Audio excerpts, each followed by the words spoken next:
There are a lot of questions surrounding the Seattle Mariners this offseason, but these are the 5 biggest questions surrounding this team, and number 5 has got to be, do the Mariners give Teoscar Hernandez the qualifying offer? Obviously, Teo coming over in that trade from the Toronto Blue Jays, he's a free agent now as of the end of the season, but do the Mariners extend the qualifying offer to him? The qualifying offer will likely be around 22-ish million, and is Teoscar Hernandez worth that for 1 year, and would he accept it if it was extended to him?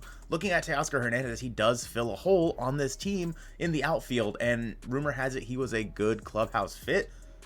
But do the Mariners want to bring Teo back? In 2023, Teoscar Hernandez hit 258, 305, 435 with a WRC plus of 105, easily the lowest since 2019 for him. Teo struck out at a 31.1% clip. He did hit 26 home runs with 70 runs and 93 RBI. Teo's numbers were very hard to look at. He was so streaky throughout the year. He had a great arm. His arm strength was good as well. And his outs above average weren't terrible for what we were expecting from Teoscar Hernandez. But his whiff rate, his K rate, and his walk percentage, all very, very low. But he hit the ball hard like we knew he would. His average exit velocity was in the 81st percentile, barrel percentage in the 88th percentile, and hard hit percentage in the 90th percentile. Teoscar Hernandez was good-ish for the Mariners. I'm not going to say he was good. I think in our report card that we did on stream the other day, I gave him like a C+, maybe like a B-. I don't remember exactly what I gave him. Teoscar Hernandez was fine. He is on the wrong side of 30 now. Will the Mariners extend that $20-ish million offer to him? Or are they going to say, hey, thanks for what you did here, but go find somewhere else to play? We still have 4 big questions left, and I'm interested to see what you guys think about question number 1, because I think we're all going to agree on that one. But number 4 for me is, what do you do about Tom Murphy? Another free agent for the Seattle Mariners. Tom Murphy is obviously not going to be with the team. He's not going to get extended a qualifying offer.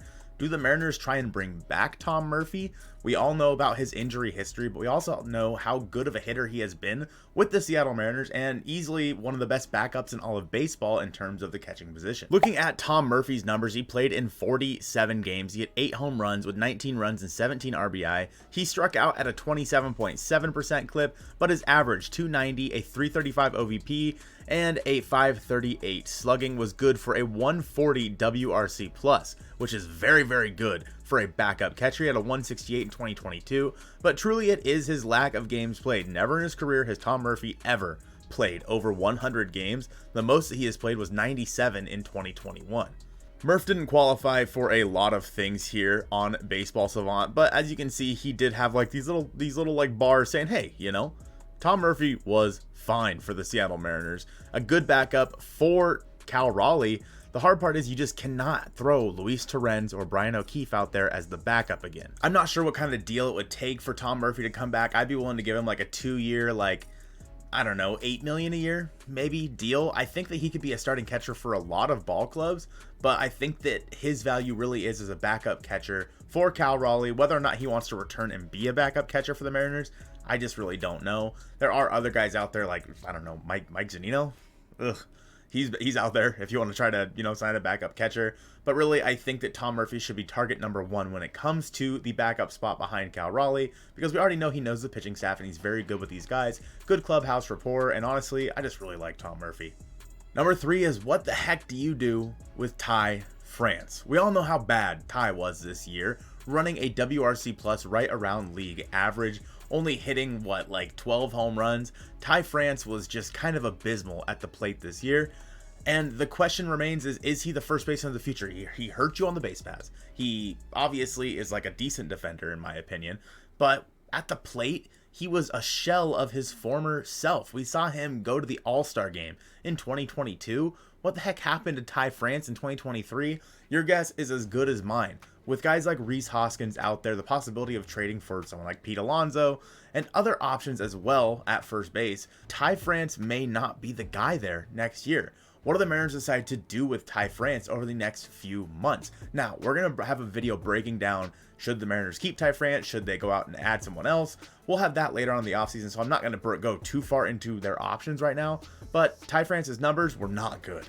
In 158 games, Tai France hit 12 home runs, 79 runs, 58 RBI. He struck out 17.6% of the time. He had a 250 batting average with a 337 OBP, mainly from getting hit by pitches.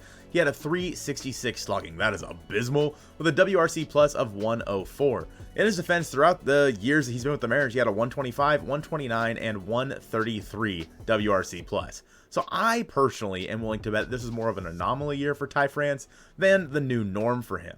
And Ty's numbers were so strange. His whiff percentage was not bad. His K percentage wasn't bad either. He wasn't walking all that much. Obviously, we know how bad his base running was, and his sprint speed was in the 7th percentile. Wowee.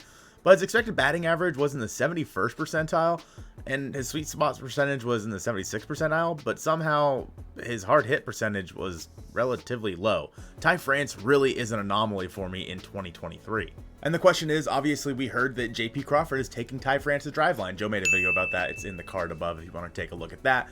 But taking Tai France to driveline, what does that do? We saw how good it did for JP in 2023. For Tai France, who knows? The sky could be the limit for this guy. I would love to see him get back to his 2022 numbers because he was such a valuable player for the Seattle Mariners that year.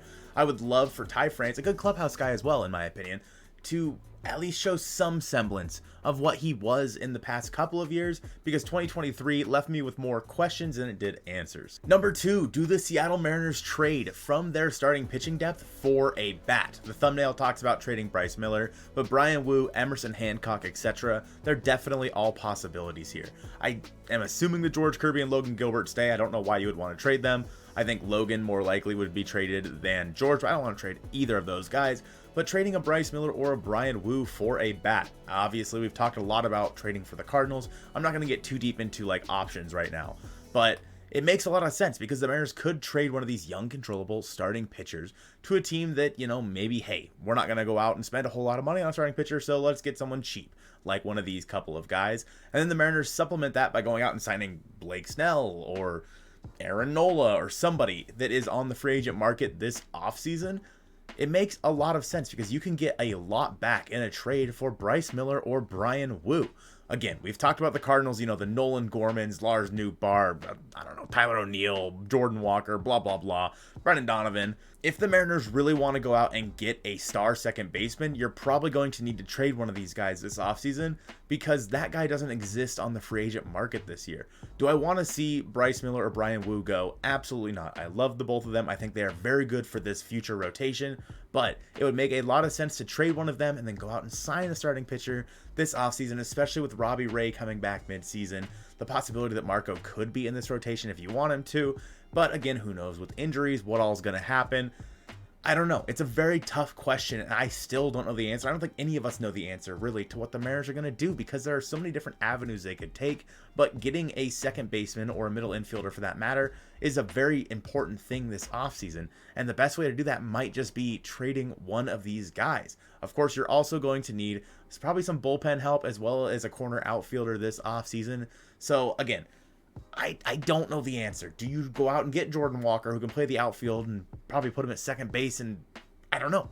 And would the Cardinals be willing to give him up for a Bryce Miller or Brian Wu? Probably not. The question is probably going to go on all offseason, and we'll just have to wait and see what happens there. But speaking of all offseason, the number one question for Mariners fans and the team this offseason is, will they spend money? We've already seen it. See us spend. Cal Raleigh called out the front office saying, hey, maybe just go out and get someone, you know, let's bring a big name player in here, or, you know, let's go snag this guy for a little bit. Will the Mariners be willing to open the pocketbooks for the right player? I'm not saying to spend money just to spend money's sake. I don't want you to go out and sign someone to like a $25 million deal that is never been a good player and just is a terrible fit for your roster. I mean, go out there, spend money smart. You don't need to add $50 million to your payroll, okay? You can add 25 as long as it's the right players, but we need to see a willingness out of them to spend money on the free agent market, because other than Robbie Ray, we have not seen that out of the Jerry Dipoto regime, or for that matter, the John Stanton regime, and I think that now is the time. The problem is there's really not that guy out there this year, so maybe you go out and take on a big contract from another team, a team that's trying to shed payroll. We've talked a little bit about the Padres before. Obviously, it's still going to take a lot to get Juan Soto, but they do want to shed payroll, and I don't know. What are you willing to use your resources on? And if the Mariners can go out and spend money on some smart acquisitions, again, they need to be smart. They can't just be spending money to spend money's sake, but they need to be smart acquisitions that really augment this team to make this team better. The blatant holes: second base and a corner outfielder, of course, backup catcher, reliever, and maybe even some pitching depth. But realistically, second base, corner outfield, and first base, and maybe even third base. Those are the couple of spots that you need to look at this offseason, and you need to look at them hard and long and figure out exactly what you want to do in those spots, because this offseason is make or break for this regime, this team. Your window of opportunity is open now. You need to spend the money this offseason when you're given the opportunity. Will the Mariners do it? You let me know in the comments down below, but for now, I appreciate you guys watching this one. Make sure you watch our report card stream that we did, and go Mariners.